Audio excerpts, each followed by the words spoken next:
Another important circumstance that's worth noting, as also discussed in that film, is that most airports started to reopen again after the Department of Transportation lifted the no-fly ban 2 days after 9/11 on Thursday, 9/13, September 13th.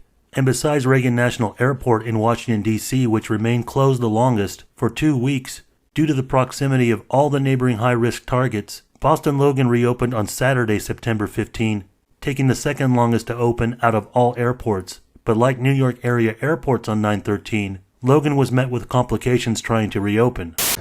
One quick note, I want to go to the Pentagon. I came across this a moment ago, just a sense of how jittery things are in the country. A man was taken off a Delta Airlines flight, Boston, that would be Boston Logan, and you see the significance there, to Atlanta for what's described as suspicious and rowdy behavior. The man was, quote, vaguely Arab looking, end quote. I don't have a clue what that means, to be honest, and kept changing seats in first class. It's very jittery there. And at Boston's Logan Airport tonight, a Delta flight bound for Atlanta returned to the gate and a passenger was taken into custody. Flight 1069 was ready to take off when the captain made an announcement saying there was a safety emergency. After returning to the gate, police stormed that plane and removed a man. Witnesses say he appeared to be of Middle Eastern descent. There is no information about why he was taken into custody. According to 9/11 documents released on the government archive site, 5AWA 210 timeline W9005 crisis hijacked aircraft that's mostly redacted seems to show charted news or emergency reports on 9/11 and the following days up until Sunday, September 16th. And on Saturday, 9/15, it says at 10:18 a.m. regarding this incident with Delta Flight 1069 at Logan.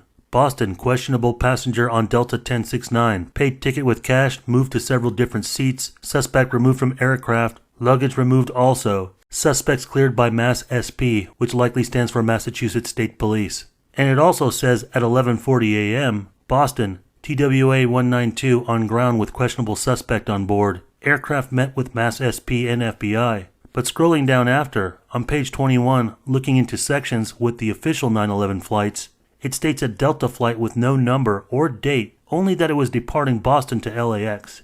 1239 reports that a Middle Eastern woman and baby would be aboard the flight with a bomb on their person, and indicates that a non-specific bomb threat was called in at around 9:47 p.m. local time. Considering that this happens days after September 11th, it also might be worth considering that some flights may have been targeted by a bombing rather than a hijacking, similar to the Bojinka plan discovered on the 1993 World Trade Center bomber Ramzi Youssef's laptop in the Philippines while fugitive in 1995, which was a plot to bomb a dozen airliners filled with passengers, which may have also been part of a second wave or follow-up attacks after 9/11, once the airports would reopen, considering that this happened.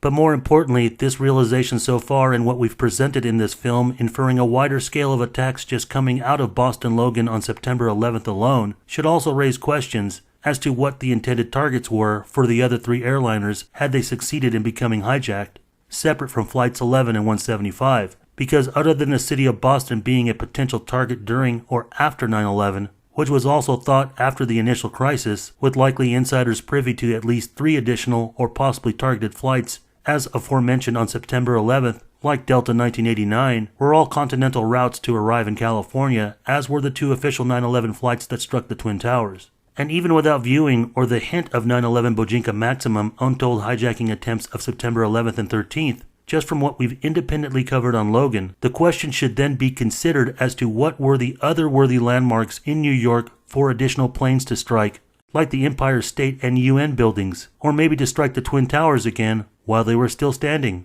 Can you imagine how worse 9/11 could have been? That's how large a cover-up we're dealing with when you combine what explosive and graphic detail and information authorities and the news media buried with the destruction of the Twin Towers immediately after the attacks, and on the following day, as they did burying all these stories about additional Middle Eastern suspects and extra targeted commercial airliners for hijackings. And when you actually look at the whole big picture and state of emergency in what was eventually covered up about the attacks, it has more to do about reducing the full conspiracy, reducing the perception of the devastation and what the conspirators were capable of, and reducing the perception management of the real looming threat that was still at our midst, but not necessarily fabricating evidence, while the George W. Bush administration did not care for no accuracy as far as the investigation and making sure every stone is unturned. Most likely, with all the devastation and the conspirators at hand with just the hijacked flights, Bush and his neocon cronies knew they had a pretext big enough in an attempt to shift the blame on Iraq,